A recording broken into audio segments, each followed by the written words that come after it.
What is up, Eastern Oregon? This is Dodgy with EOAlive Sports, and today I'm doing like a special interview type thing, a piece on referees, man. I'm super excited about this piece. I got a couple local, well, semi-local refs, a long-time local ref, but none of this is possible without Hobby Habit right here in LaGrange. Go check them out, man. Hobby Habit, they have everything that you can imagine for hobby-wise. They have kendamas, Traxxas RC cars, Magic the Gathering, Legos, board games, STEM supplies for your kids. Hobby Habit right here in LaGrange, just for the fun of it. So back to these referees. So, we have this big issue with finding officials right now. And part of the reason why I wanted to interview these two was because I want to know why we're having this problem. And I want that to be seen by the public. And kind of differing views between the two of them, but not really. I mean, it comes down to a lot of people don't realize how much referees get paid. And according to one of the people that I interviewed, which you'll see coming up, it's more than what you thought. But I'm going to kick it off first. She's a younger, obviously female ref, so there's a different perspective there. She refs in Malheur County, so the Malheur District referees. She refs in Idaho, and then she also refs in the CCC. So she does both high school and college. She's Emily Gluch. Here it is. Emily, how are you? Good. How are you, Kyle? I'm good. So let's get a little backstory on you. Let's talk about like you growing up. What sports were you interested in? What'd you like? I'm from Weiser, Idaho. Raised there, kind of a small town kid. Played basketball, volleyball, softball. We attempted all of them. We Yeah. were an average athlete at best, but yeah, I played 2 years at Treasure Valley for volleyball. You gotta be Um, better than average if you played college at any level. yeah, little community college. Made money going to school. It was Yeah. fun. Yeah. So if you had to choose one of those sports that you played, what was your favorite? I loved volleyball, just the team aspect to it. And I had a coach that really changed that for me. So volleyball was probably started to kind of come even with basketball. But Yeah. Volleyball's probably my favorite. That or softball. Like I just love the passion that's involved in volleyball and the emotion on the court. yeah, It's softball kind of brought out a mean streak a little bit. First base, um outfield, it was a little much. yeah. So what other interests did you have when you were a kid? Like any like special like hobbies outside of sports? Yeah, we were very involved in 4-H and FFA. Started shooting trap. Looking through your one of your social medias, I saw a picture of you with a EOU trap club shirt on. Yeah, You yeah, I shoot was a trap? WoW Week leader, and Yeah, then through WoW Week we met some friends, and they're like, "Come shoot trap," and it's a club at the school, and yeah. then they started to create a team and get funding for it. So it now I think it's still considered a club, but they have some kids on scholarship, and so we were kind of the beginning of that. Nice, Um, nice, fun. Let's kind of move into why I brought you here. Obviously there's a shortage of refs, but I like to hear like let's talk about first how you got into refing because you ref in Idaho. I've seen you do games at the high school. I've seen you do games up at EOU. How'd you get involved in that? so I was helping out the local rec district here in Weiser, and my uh, mentor now was came up to me and was like, "Hey, do you like doing this?" And I was like, "Well, yeah, I enjoy it because I would ref in the morning and then go play my game at night." Okay, yeah, And he's like, "Why don't you come work for the state?" And I was like, "What do you mean?" And he's like, "Come ref like high school basketball." And so I was like, "Sure, why not?" And I was graduating, going to school, so it was a really good way to say, "Hey, mom and dad, I got a job." yeah, And it's really flexible in scheduling, so you kind of own your schedules, how much you want to work or how much you don't. And then from there, it kind of just started to, we call it catching the bug. You start to really enjoy it, really want to improve. and then your games just slowly go from rec to middle school. And where I live, you can work both states. So there's differences between the two, but it benefits all the schools around us to just work right here. And then I moved to La Grande and to go to school, and going to school at Oregon State, really not Eastern, but Oregon State. I joined the association there, started football, and met some lifelong friends up there. And so now I get to, like, on my way through, I can be like, hey, I want a game at North Powder, or can I, work this tournament? If it works out, can I get a game? Yeah. So we were fortunate to go work the Calvin Hyatt a couple weeks ago. He was one of my mentors growing up, and he repped me. So it was really like full circle, and now it's kind of fun to go back and work those tournaments. So you Yeah. mentioned football. You ref football and basketball. Which one do you like reffing better? They're two different animals. Yeah. I started football because the Valley here had a advertisement on the local news that they were really short. Well, there's a lot of officials who kind of do both, or they do baseball and basketball, or they do football and basketball. And so some of my mentors were like, you need a challenge, like come do football. So I started football 2 years ago, 3 years ago, like fully. I dabbled in it a little bit, and then I got scared, Yeah. and then now I'm committed. So I wanted a challenge to communicate with coaches and communicate with players. So Nice. That's awesome. So when we talk about, like, you just mentioned they were short on refs. What's your opinion on why people aren't stepping up to referee? I don't know. There's a lot of how do I start? Why why is there a shortage? I would say most of the time people don't know how to get in contact with people who ref. Most of the time it's like word of mouth, Yeah. or somebody, or they refed you.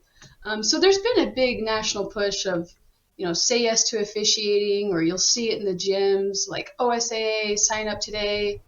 And sometimes it's just life, right? You go through different stages of life. We're not just officials. We have a daytime job, we have family. So you give it up for a couple years, or you come back, or you move, or and sometimes people, they want to have good experiences, and sometimes they just are ready to step away from the game and be a parent or be a fan, or they go to coach.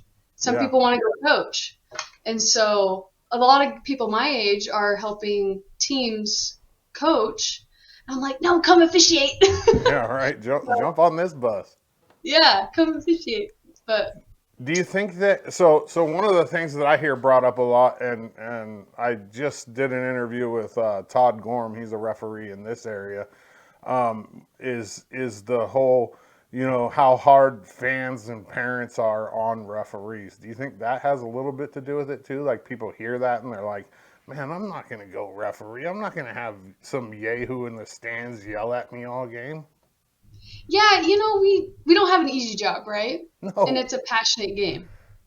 And yeah, I wish the public perception would be, we're not trying to go into a game and like purposely call something more or another. Yeah. But we got to understand that there's passion for coaches and what they're doing, players, and we want to service that. It's just we have to make a decision, and sometimes within our judgment, sometimes those decisions are not in favor of one or the other. Right. And it's our toolbox of building on plays and reps and getting things wrong to be able to get it right.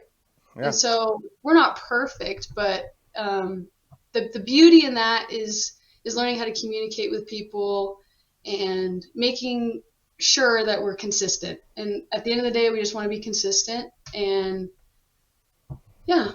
So So so when Emily Glue blows a call and she knows it, how do you handle that? Like, are you the type of ref that's going to go up to the coach right away? Are you going to just not say anything, or are you going to go after the game?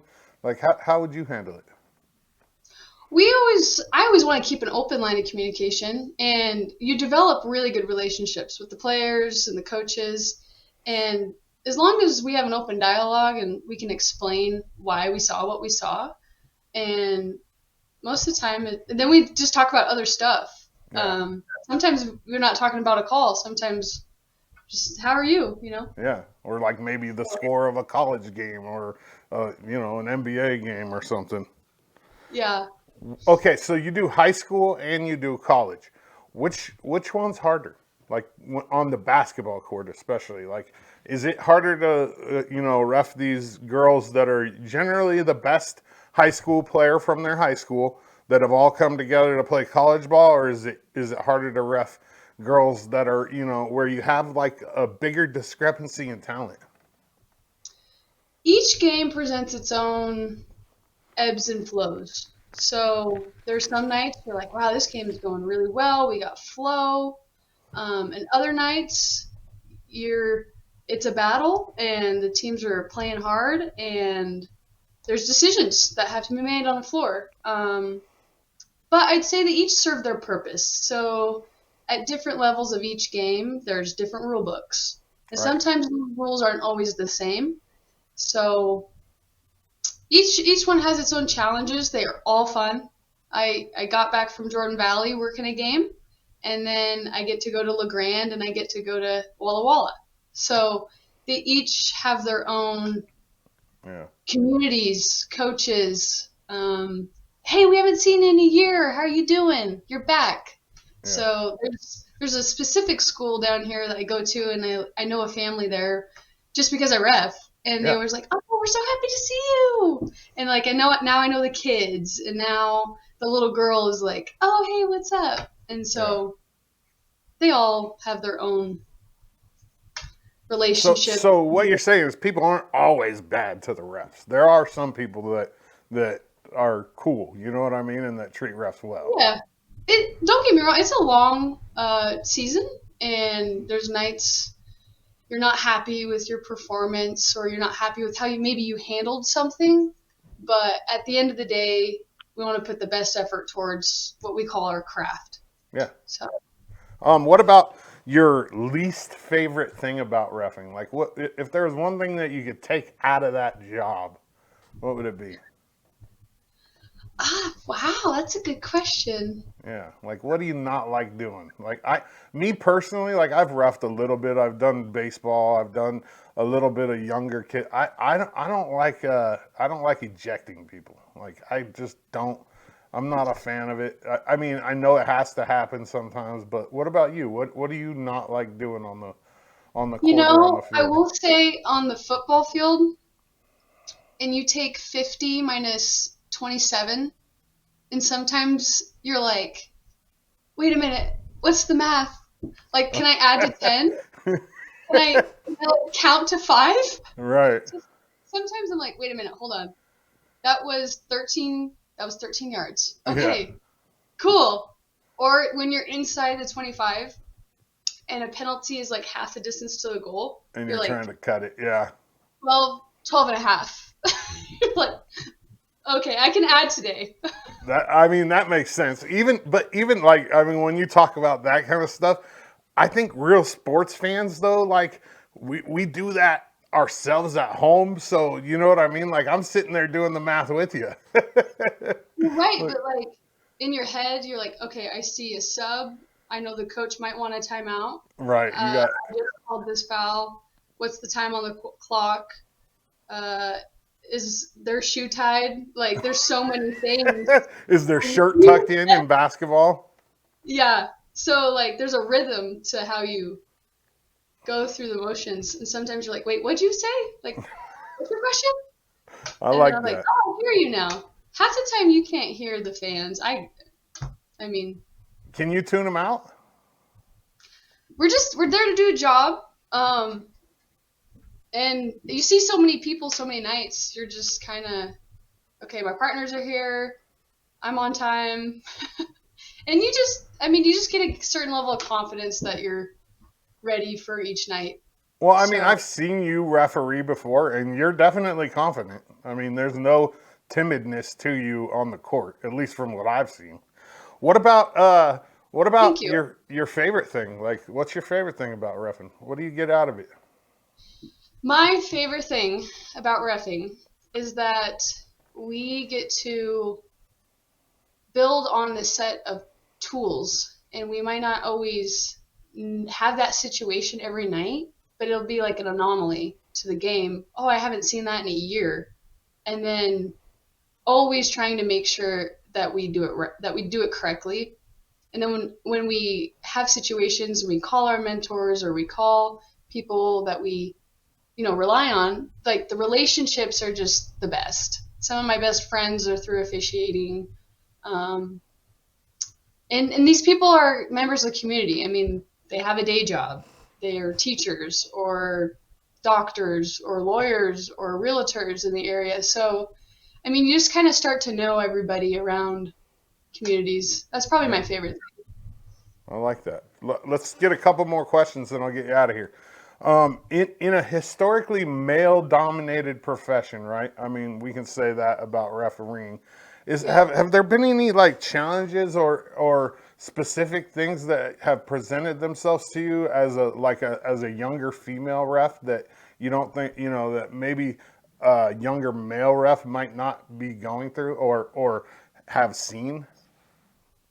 As new officials, when I was growing up playing, you I didn't see another woman ref. I'm sure they were out there because I Yeah, know older women refs, and now I think like, oh, that little girl can see a woman reffing, and right. they see it. Like I didn't see it in rural America, you know. Um, but as a new ref, no matter kind of your comrades and stuff, we're all going through those trenches together. So at the end of the day, it's just learning how to do that job in your own way. So I present a different personality than maybe one of my best friends who's a guy. And we just Yeah. have our own ways of handling situations. I think that's in every job. Um, but the biggest thing is like I see those little girls and I'm like, oh, they can see me reffing out here, where I didn't think you could ref, at a young age, but then you just start and you kind of go up. Yeah. So you're seeing them a lot more now on NFL games and NBA games, and so Definitely. So speaking of that little girl that sees you reffing, say that hypothetically a little girl comes up to you and says, "Hey, I'm interested in refereeing." What are you going to tell that little girl? we actually have a player starting refing this year. So I actually get to like work with her and help her on games. It's actually happened, and we're like, hey, come on, come ref. And she like is so fit for it, like ready to go. And I'm like, it's gonna take some time. You'll be fine. You can't get it perfect right now. Right. Um, but yeah, to just tell her to. It's kind of fortunate where I work at a rec. We can do a third and fourth grade game and be like, okay, let's start refing, and you can ref with me. So That's awesome. Well, man, I appreciate it. Eastern Oregon, she's ref in Malheur District. She's a ref in the Idaho 3rd District. She refs the CCC. She does football. She does basketball. Emily Gluch. Emily, I appreciate you. thank you. That was great. And we get to see that kind of perspective of a younger female in the field of refereeing. And like she said in the interview, when she was younger, there was not a lot of female refs. Well, when I was younger, there was none. I mean, I never had a female referee anything. And you're seeing it more and more now, which is awesome. I love it. Get more females involved. It's a job that both sexes can definitely do. Now we're going to get this perspective of somebody, the male side, a little bit older. He's been in the game for a long time. He's been a coach for 15 plus years. He's been in the Valley. He played basketball at Imbler. He's a vet. He's been deployed. He's been refereeing basketball for, I think we agreed, 27 years, and football for like 15. He's one of my friends as well. He's Todd Gorham. Here it is. Todd, how are you? I'm good. Good. How are you? So you only do high school basketball and football, right? Yes. What got you into that? So football, you remember Dick Royce? I do. That helped us coach at Yeah. LeGrand. Yeah. I would say it was 97 or 98. He came to me like in August when we got ready to do the first meetings for football, and he had started reffing a couple of years prior. And he called me up and said, "Hey, Todd, you ought to referee football. It's a lot of fun." And at first I was just, no. Yeah, that's how I am. No. I've yelled at those guys. They don't want to see me. And he kept pestering, and finally I said, okay. And I went to a meeting, and everybody was really friendly. You know, everybody knew me from coaching and playing in the Valley.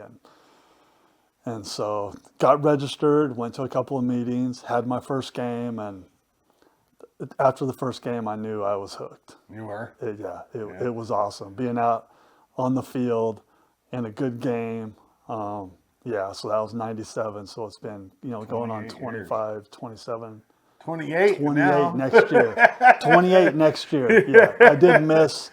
I missed a couple of seasons when I deployed to Iraq, but still, 27, 28 seasons. Oh my gosh. So then what about basketball? What got you into Basketball, my coaching finally came to an end after my second deployment, and so I wanted to stay in the game, and started reffing in 2011 and really fell in love with it also. Yeah, it keeps you in shape too, right? It does. Keeps you in shape, keeps you in the game. I just love basketball, so it's fun to give back. That's why in some sort of capacity. That's why I love taking pictures. I love taking pictures more than I love interviewing people. Do you? Oh yeah. Oh, your pictures are great. It's the best seat in the house, Yes. first off. Yes. And you Yes. have to stay engaged. Yes. Otherwise you miss, and I'm not looking for like awesome plays. I like that, but I'm looking for the emotion of the game, and it just puts you into the game at a different level. That's trying to recruit people to do football. That's what I try to tell them. I said, there's nothing, if you love football, there's nothing better than standing on the field in the action. And I said, it's not like basketball where you have to make up your mind in a second whether you're going to call a foul or not a foul. Yeah. You got a little bit of time to think, before you throw your flag. Right. And it's just, it's incredible feeling. Yeah, it's fun. I'm sure. I mean, I've umpired baseball games, so I kind of know the feeling. But there's a lot of reasons why I'm skeptical about refereeing, and as you know, that's probably part of the reasons why we're having such a hard time finding people to ref. It's tough. And the number one reason is fans and sportsmanship. Yeah, parents, mainly. Fans and sportsmanship is just, I hate to say it, it's really gone downhill. People are so frustrated and upset and pent up anger with everything that's going on in our world and society. And it seems like they come to a game and that's the one place where they feel like they have a free pass, to yell at somebody and get it off their chest. Yeah. And I get that to a point.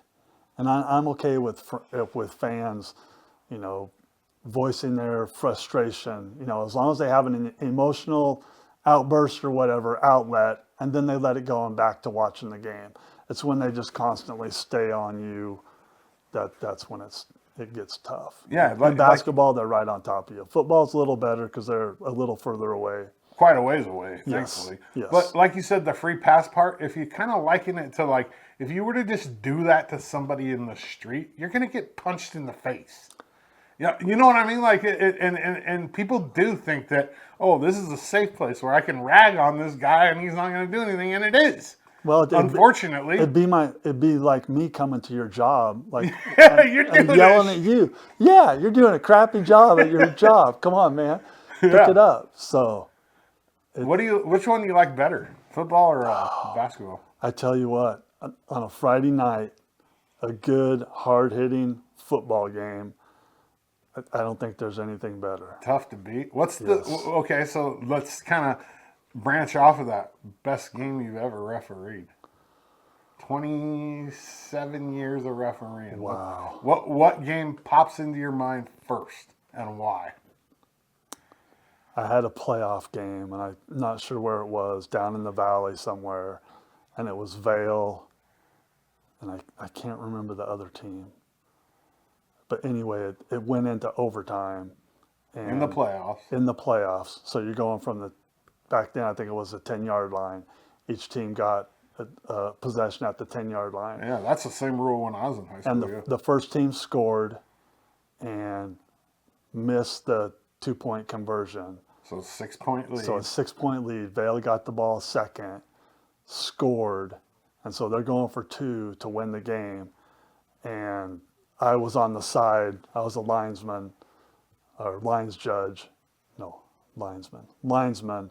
And the run came towards me, and he dove and just barely got in, and that was the game. Did they have to go for 2? No. Why didn't they? They didn't have a kicker. No, Yeah, you don't see a lot. You don't see a lot of kicking unless it's 4A. Right, or above. Yeah, and even 4A teams sometimes don't have kickers. Right, exactly. Really? That's the best game that ended on a 2-point conversion. Like right at my feet, that just sticks in my head. Oh, that's awesome. What about? Do you ever get any criticism like when you're doing like teams like locally, like like one of my things that I saw growing up playing sports in the Valley is like I kind of felt like our local umpires and refs would always kind of be harder on us when we were playing teams from out of town, just so it didn't look like they were giving us favoritism. You know what I mean? Like, do you ever catch any grief like that? I've heard that, but to be honest with you, when you go out there, I see 2 colors. Yeah, you're not White thinking, oh, this is and LeGrand blue. LeGrand, I work as hard as I can to administer the rules fairly to both teams and make it a safe environment. That's my goal. That's my 2 things. Administer the rules fairly to both teams and create an environment that's safe. Yeah. And so that's what I try to do. So a few years ago, we had that controversy with the playoff the football game where there was supposedly some racial words used. Yes. Was that tough time for you guys as refs too? Oh, I mean, yeah. you were on the field. I was there. Yeah. That was really tough. Yeah. And I don't want to say anything bad about the schools that come here, but they came here with a chip on their shoulder that day, the coaches did. The players, that's the funny thing. When I was interviewed by OSAA and when I was interviewed by the independent source that they hired to investigate, both times I told them, listen, because this happened right towards the end in the last 30 seconds. Right. Nothing in that game pointed to something like that happening. There was, you watch the piles closely to see if there's any extracurricular stuff after the whistle blows. There wasn't any of that. Players were helping each other up. I did not hear any derogatory, racist comments either way, through the whole game. Yeah, and it doesn't just happen out of the blue. No. Right. And I mean, in football, it's really hard to hear what kids are saying unless they're pointed towards you with the helmets and stuff on. So still, I didn't catch any of that. And, when, the other official was asked what he threw his flag on, he said he was flagging the coach from the other team. And, the head referee goes, well, which coach did you flag? And well, the coach that he flagged just happened to be black. And he said, I flagged the black coach. And which... then the whole place went crazy. Yeah. Went nuts. That's crazy to me. So, you got to take that word out of your vocabulary, I guess, and just say as one of the coaches. Yeah. I mean, I don't know, like it affected a lot of people, including the head coach for LeGrand. I mean, it kind of, that on top of COVID kind of pushed him away from football. Really? I mean, it's unfortunate. Mm-hmm. Like, it really took its toll on Rich McEnroe. It really did. Oh, wow. Yeah. I didn't know that. So as a referee, what's the hardest part outside of the parents? Outside of the fans, chirping. What's the hardest part, like on the court or on the field? Is it positioning? Is it is it having to make split-second decisions? It's having to make split-second decisions, but what I tell guys is you want to make sure you're in the right place at the right time to make the right call. So those three things. So yeah, positioning, and it's so easy. That's why you have to have 100% laser focus all the time, because it's real easy to get out of position and all of a sudden Miss them. Yeah, it's like the LeGrand game last week. I had transitioned back. I thought I was going to be the lead coming this way, and the lead had gone to the other side, so I was going to stay up at center. And by the time I realized I was supposed to be center, I think LeGrand had already thrown in the ball, and the other team was pressing. And so I'm supposed to be up at least half court or the free throw line. Yeah. And I wasn't. I was running towards half court, and the ball reversed around to my side and got threw out of bounds. And I'm going, You didn't even know who it was. I didn't know if it got tipped or if it got hit or anything. So I'm looking at the lead guy for a little bit of help. And, he gave me like one of these. So I blew my whistle and pointed this way. But and then, so I'm just telling myself, Todd, you got to be in better position quicker. Yeah. So pay attention to what lead does.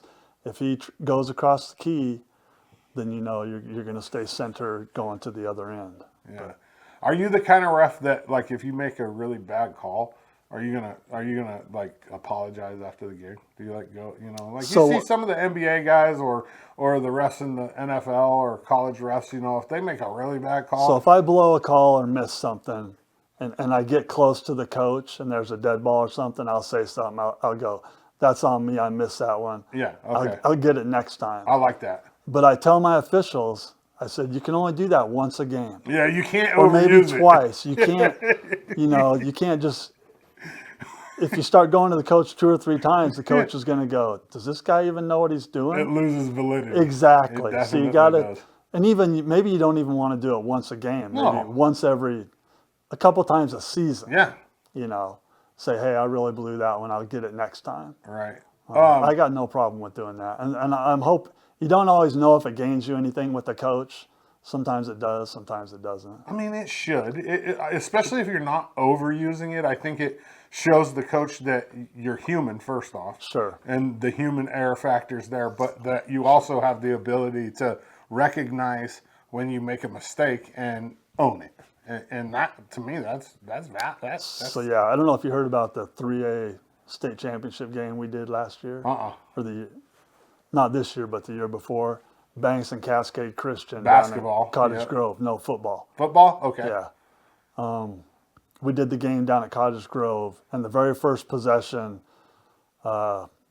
Banks drove about to the 45-yard line, just across midfield, and then they bogged down. It was 4th down, and they went to punt, and they punted, and the ball bounced inside the 10, and the Cascade Christian kid misjudged it, and when it bounced up high, he jumped up and touched it, and so now it's a live ball. It's a live Yeah. ball. Yep. And our back judge back there tweeted his whistle, and Banks recovered at the 3-yard line. Ooh. And I didn't hear his whistle at first, and so I went to him, and he goes, "I got white, touched it, blue recovery." So we went first down Banks, and then the Cascade Christian kids were running off the field and said, "What about the whistle?" And so I called the ref over there, the back judge. I said, "Did you blow your whistle?" And he goes, "Yeah, I did." That's So I dead said, ball. "We have Yeah. an inadvertent whistle, and we have to replay the down." Yep. And so I had to go to the Banks sideline Oh. and tell the coach. He was probably heated. He met me at the 25-yard line. Yeah, I'm sure. And his assistant coach, out on the field, and he's just, he dropped like 3 F-bombs. I would have too. Exactly, and that's why I didn't flag him for it. I Yeah. just said, I understand. I said, there's nothing we can do. As soon as he blew his whistle, I said, it's a dead ball, and it goes Yeah, replay the down. Or White could have taken the ball at the 3-yard line where it was recovered. Right. Wow. So in that situation, it's like one of those things where you as the ref, you know that you guys screwed up, right? Obviously, so there's a little more leniency when it comes to like obviously you don't want coaches over there dropping out bombs. Exactly. So there's like a little bit of, you give a little, I take a little, I give a little, you take a little. Exactly. And the last thing I told him was, listen, if we try to cover it up, now I'm going to be over on Cascade Christian's sideline, letting that coach chew me out. Yeah, either way. Either way. It's a lose-lose. It's a lose-lose. Yeah. 100%. Luckily, it didn't have an effect on the outcome of the game, but we kind of lost our credibility with the Banks coaching staff, and, the Banks fans were pretty upset, which was understandable. He said that's a huge momentum play. And I just looked at the clock and I went, there's 9 minutes left in the first quarter. Don't think you've lost the game just because of one inadvertent whistle. There's still, I wanted to tell him, listen, and this afternoon I was listening to the Joseph Echo 1A, or the 6-man championship, and Joseph was ahead like 20-6 in the first quarter, and Echo came back and won. Yeah. So I said, you can't give up in the first quarter no matter what happens. Right. What about recruiting for what's the referee association here It's called? tough.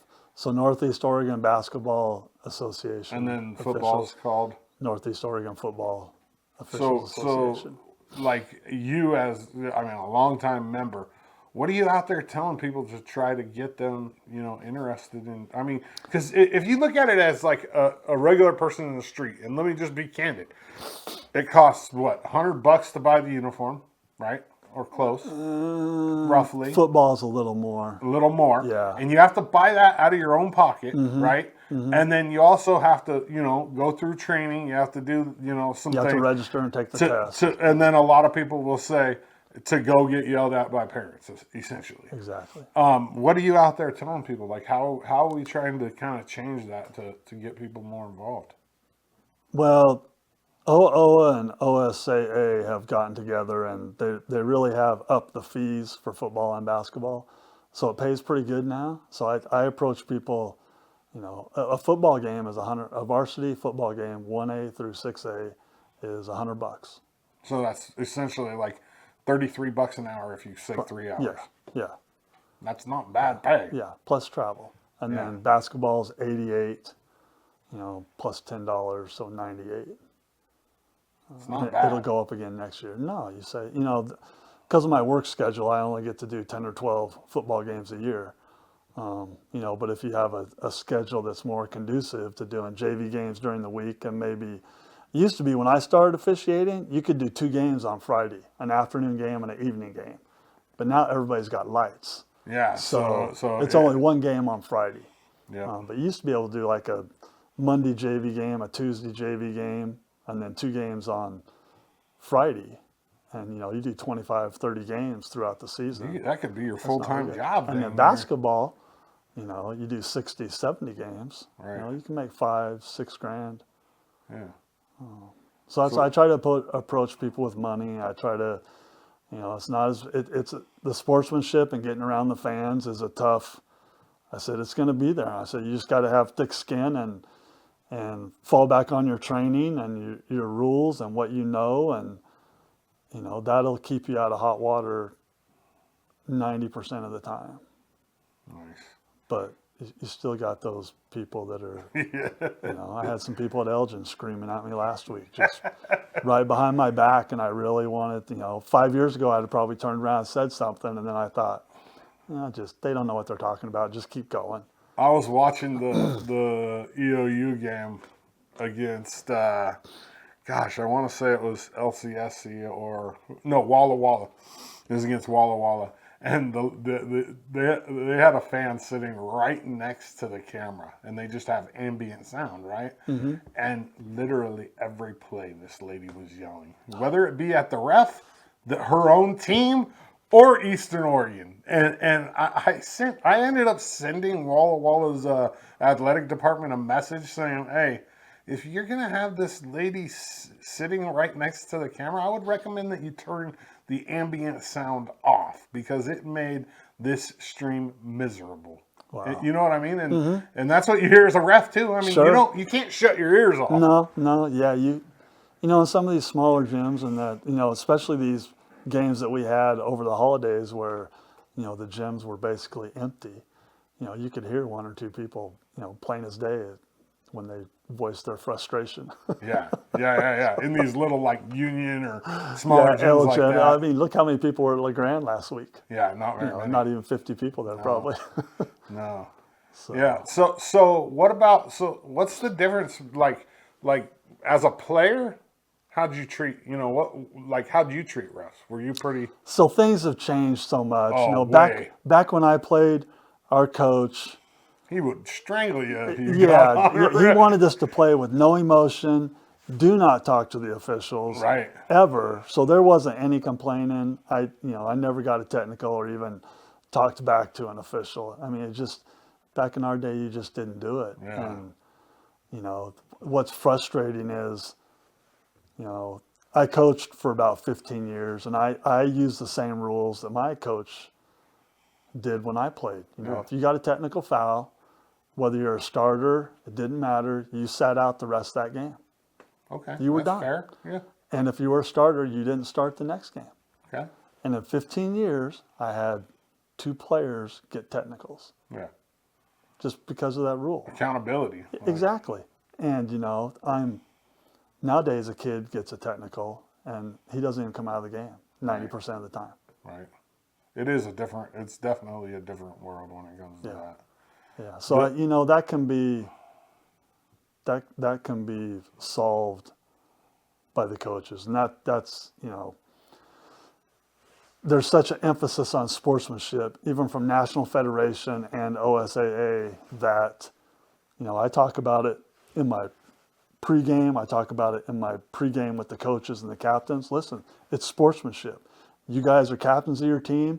You're leaders. Show leadership, good sportsmanship. Help your teammates that have trouble with that. Yeah. Then once they're gone, I tell the coaches, sportsmanship again. Yeah.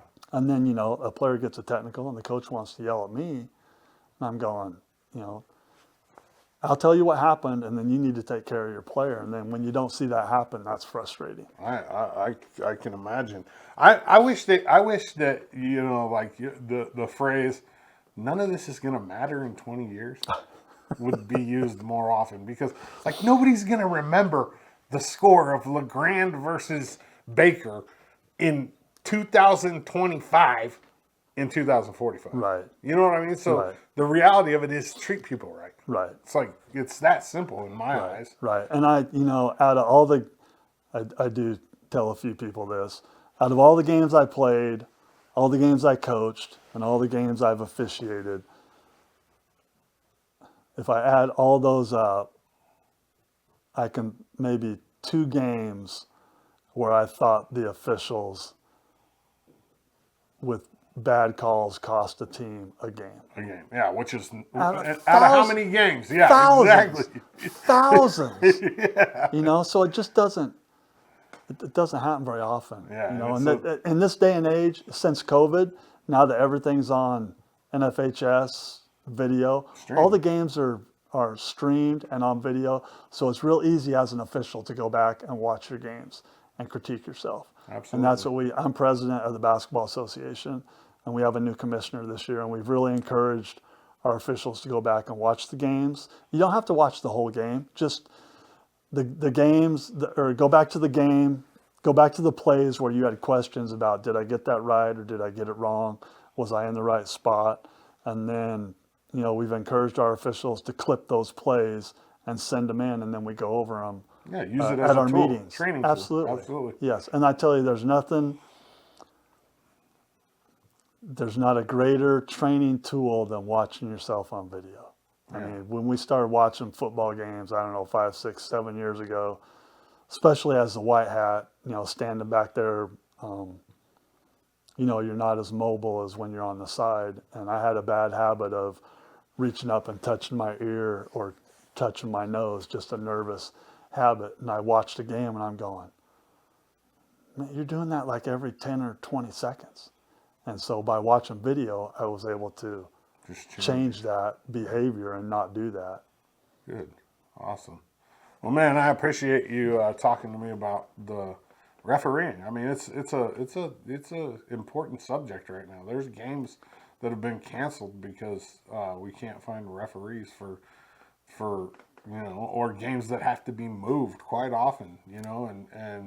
And that's especially if it pays good, and it does. I mean, if you're averaging $33 an hour, to go hang out with the best seats in the house, you know what I mean? Like, I think it's worth it. I mean, I don't like the way that fans interact, and I don't like the disrespect, but I mean, when it comes to the money, it's definitely And worth for it. basketball, I've already been paid, well, once, almost $1,000. And then I have another check coming here next week that's going to be $700, and by the end of January, another one for about $1,100. Yeah, I mean, it's just that's extra money. yeah. So, and there's a bunch of kids in this valley that have graduated within the last 5 years, and I see them sitting in the stands watching games, and I go up to them, I say, you should be officiating. You were a good player, you would love it. Yeah. And I just don't. They're just not interested at all. Well, Now, I if mean, you you could can't just- give up hope. No, I don't give up hope, and I keep when I run into those kids, I say, hey, you ought to be reffing, because I firmly believe there are a few exceptions, but I firmly believe that you're a better official if you had played that sport. I agree 100% with that. Yes. Yeah. I don't know how you have would a ref better football or understanding basketball. of it. Yeah, and then I think the coaching really helped my perspective when it comes to reffing basketball, because I understand there's anything that happens in a game that when the coach gets upset or whatever, that I haven't been in his shoes and I understand it. That's the other thing. I try to give, especially in basketball, I try to give the players and the coach, when something doesn't go their way, I give them one emotional response, as long as it's not out of control or they use profanity. Like, if you tell kids or a coach that he can't have an emotional response when something doesn't go his way, then it's being pent up. Yeah. Now it's staying down He's inside, gonna blow up. and it's going to blow. So Yeah. release it, let it out, boom, and move on. Yep, I agree. Eastern Oregon, he was a legend out at Imbler when he played. He's coached in the Valley for 15, 20 years. About 15 years. He's a war veteran. He went on deployments. He's reffed for 25 years. We'll say 27 to 27. be safe. 27 years. Football. Todd Gorham, I appreciate you. Thank you. Yeah, thank you. Appreciate it. Thank you both for your insight. And one of the things I want to do is just open up people's eyes and show them why refereeing might be a good idea. Go sign up. We need referees. We can't have kids not playing games. We already have a drop in children and kids participating in sports. I mean, especially around here in the Valley. Like, you can see it this year alone. There's 6 seniors on the varsity football team. There's 3 seniors on the boys wrestling team. Those numbers are not good. So we have to do everything we possibly can to keep kids involved in sports. And this is one of those things.